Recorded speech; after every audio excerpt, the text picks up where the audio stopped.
Baik, perkenalkan nama saya Nika Dekmira Dujayanti dengan NIM 23005013.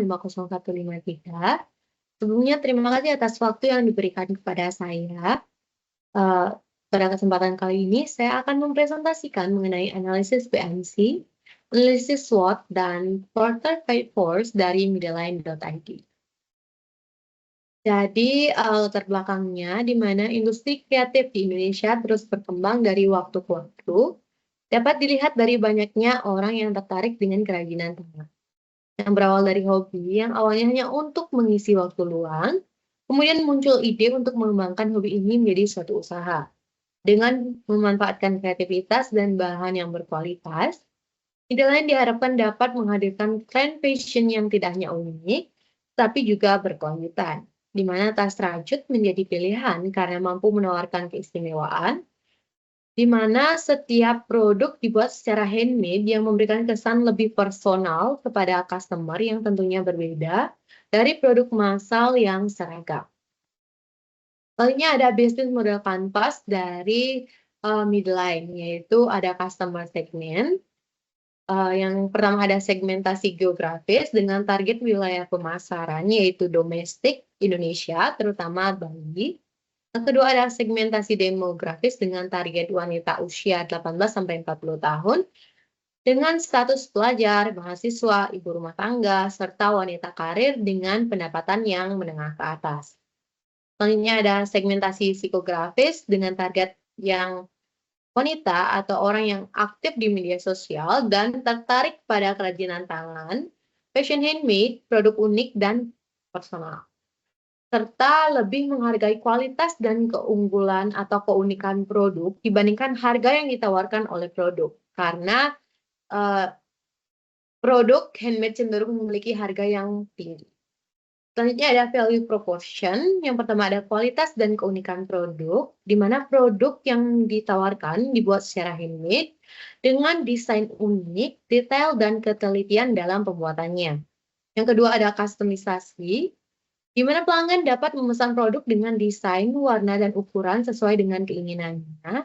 Yang ketiga ada bahan berkualitas tinggi, jadi dalam pembuatan produk atau tas rajut, pemilihan benang ataupun bahan baku akan dipastikan berkualitas sesuai dengan jenis tas yang diinginkan oleh customer. Yang keempat yaitu fungsionalitas dan kenyamanan. Jadi produk yang ditawarkan tidak hanya memberikan estetis, tetapi juga fungsionalitas tas tersebut. Yang kelima yaitu ada desain fashionable dan trendy. Jadi desain dari tas rajut yaitu mengikuti tren fashion terbaru dalam desain rajutan. Jadi tidak hanya menonton pada satu jenis desain, tetapi juga ikut berkembang sesuai dengan tren fashion terbaru. Lainnya ada channel, di mana yang pertama ada marketplace seperti Shopee, Lazada, Tokopedia. Dan selanjutnya ada platform media sosial seperti TikTok, Instagram, dan Facebook. Selanjutnya ada customer relationship, yaitu melalui konten media sosial, interaksi aktif melalui media sosial seperti komentar, serta direct message. Selanjutnya ada pelayanan pelanggan yang responsif. Yang keempat ada program loyalitas dan diskon untuk pelanggan, serta yang terakhir ada umpan balik. Lainnya ada revenue stream, yaitu berasal dari penjualan tas rajut, penjualan bahan dan alat, serta pesanan khusus atau custom produk.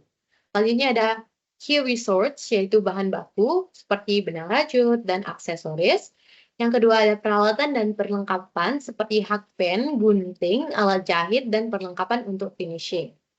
Yang ketiga yaitu ada pengrajin crochet, dan yang terakhir ada platform marketplace dan media sosial. Selanjutnya ada key activities seperti produksi dan mendesain produk crochet, promosi dan pemasaran digital, pengelolaan toko online dan media sosial, serta pengemasan dan pengiriman produk.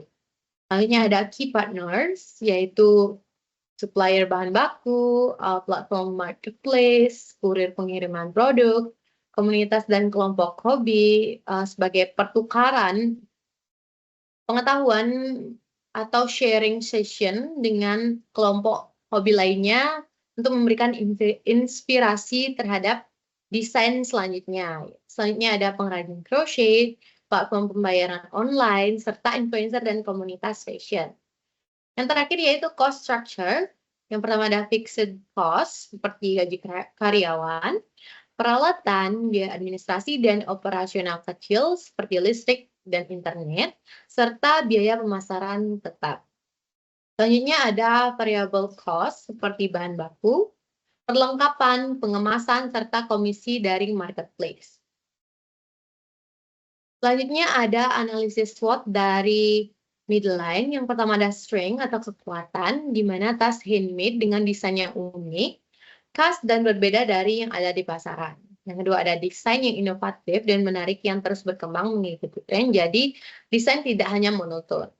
Yang ketiga yaitu nilai seni dan estetika tinggi, karena dibuat secara handmade dan setiap simpul memiliki desain yang unik sehingga memberikan nilai seni dan estetika yang tinggi. Selanjutnya ada corak unik yang memberikan sentuhan fashionable, serta yang terakhir yaitu memberikan kesan eksklusif karena dikerjakan dengan handmade, membuat setiap produk memiliki ciri-ciri yang berbeda. Jadi walaupun produk yang dibuat itu masih desain sama, namun setiap produk pasti memiliki ciri yang berbeda karena dibuat dengan handmade. Yang kedua yaitu weakness atau kelemahan, di mana produksi masih terbatas karena dikerjakan manual atau masih perorangan, dan waktu produksi yang lama dalam mengerjakan suatu proyek cukup memakan waktu yang lama, serta sulit memenuhi permintaan dalam jumlah yang besar karena kapasitas produksi terbatas, di mana produksi masih manual, serta waktu produksi yang lama untuk mengerjakan satu proyek. Sehingga harga yang ditawarkan untuk kerajinan itu relatif lebih tinggi dari produk yang sejenis. Selanjutnya ada opportunities atau peluang, di mana tren pasar, karena tren pasar, sehingga menyebabkan peningkatan minat terhadap produk kerajinan tangan. Selanjutnya ada pengembangan produk custom dan limited edition, yang ada peluang tinggi di pasar internasional, serta kolaborasi dengan brand lokal dan influencer. Yang terakhir yaitu ada memperluas jangkauan dengan memanfaatkan media sosial dan marketplace. Selanjutnya ada threat atau ancaman, di mana persaingan di pasar dengan produk yang serupa itu luas, sehingga persaingan harga itu menjadi ketat. Yang ketiga yaitu ada tren yang cepat berubah, menyebabkan kurangnya minat terhadap tas rajut. Karena seiring dengan perkembangan, jadi tren fashion itu lebih cepat berubah, yang menjadi ancaman, yang menyebabkan berkurangnya peminat terhadap tas rajut. Selanjutnya ada proses produksi yang lambat, dapat membatasi skala produksi dan kemampuan dalam memenuhi permintaan pasar. Selanjutnya yang terakhir ada analisis Porter 5 Force dari Midline. Yang pertama ada rivalry among existing competitors. Yang pertama ada persaingan ketat, di mana banyak pelaku usaha dalam sektor ini yang menyebabkan persaingan yang ketat. Yang kedua ada diferensiasi produk, di mana mampu menawarkan desain yang inovatif dengan kualitas yang tinggi akan lebih unggul di dalam persaingan daripada yang tidak memberikan atau desain yang masih sama dengan brand yang lainnya. Selanjutnya ada strategi pemasaran, di mana dengan pemanfaatan teknologi dan platform online dapat menjangkau pasar yang lebih luas. Selanjutnya ada trade of new entrants, di mana yang pertama ada hambatan masuk rendah karena modal awal yang digunakan relatif rendah, serta keterampilan dalam hal merajut dapat dipelajari, sehingga akan memudahkan pendatang baru untuk masuk ke dalam pasar. Yang kedua ada loyalitas konsumen, di mana loyalitas konsumen terhadap merek tas rajut umumnya masih belum kuat. Jadi pendatang baru dapat menarik pelanggan melalui desain yang unik serta harga yang lebih kompetitif. Selanjutnya ada peluang pasar yang luas, di mana dengan adanya tren pasar serta distribusi secara online melalui media sosial dan marketplace, permintaan akan terus meningkat sehingga pasar masih terbuka dengan pendatang baru. Yang ketiga yaitu ada bargaining power of buyer, di mana yang pertama ada sensitivitas harga. Jadi Harga menjadi hal yang utama yang dinilai oleh customer. Sehingga customer itu lebih cenderung sensitif terhadap harga. Yang kedua ada pilihan yang beragam, di mana konsumen memiliki banyak pilihan dengan fungsi yang serupa, sehingga dengan mudah dapat menuntut harga yang lebih kompetitif dan kualitas yang lebih baik, sehingga personalisasi produk menjadi daya tarik untuk meningkatkan loyalitas dan keunggulan kompetitif. Yang ketiga yaitu ada pasar yang beragam, di mana peminat tas rajut cenderung dari berbagai segmen, sehingga konsumen lebih memilih produk sesuai dengan kebutuhan mereka. Jadi, tas yang ditawarkan itu tidak hanya masuk ke satu segmen aja, tetapi dibagi menjadi beberapa segmen seperti remaja, bagaimana desainnya, yang ibu rumah tangga bagaimana desainnya, seperti itu.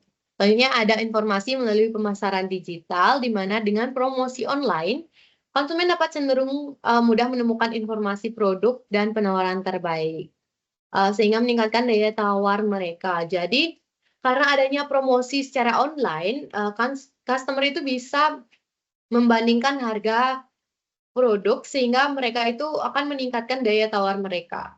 Selanjutnya ada bargaining power of supplier. Yang pertama ada ketergantungan bahan baku. Jika bahan dari pemasok naik, maka akan terjadi kelangkaan. Biaya produksi pasti akan meningkat. Sehingga kita harus mencari alternatif pemasok, di mana banyak pemasok bahan baku yang dapat memberikan opsi lain yang dapat disesuaikan dengan harga dan kualitas bahan. Yang terakhir yaitu ada trade of substitute product, yaitu yang pertama ada produk alternatif, di mana tas dengan bahan lain itu menjadi pesaing langsung karena menawarkan desain dan harga yang kompetitif. Dibandingkan dengan tas rajut, tas lain yang berasal dari kain, kulit yang dibuat secara massal memberikan harga yang lebih kompetitif, sehingga itu menjadi suatu ancaman. Yang kedua yaitu ada perubahan tren, di mana tren fashion yang cepat berubah dapat memperkuat ancaman ini. Jadi, keunggulan tren dalam tren fashion rajut itu dapat berubah-ubah, sehingga pembeli ataupun customer itu cenderung akan mengikuti tren. Jadi, hal tersebut menjadi ancaman dari ide bisnis ini. Sekian presentasi dari saya. Apabila ada kesalahan kata, saya mohon maaf. Terima kasih.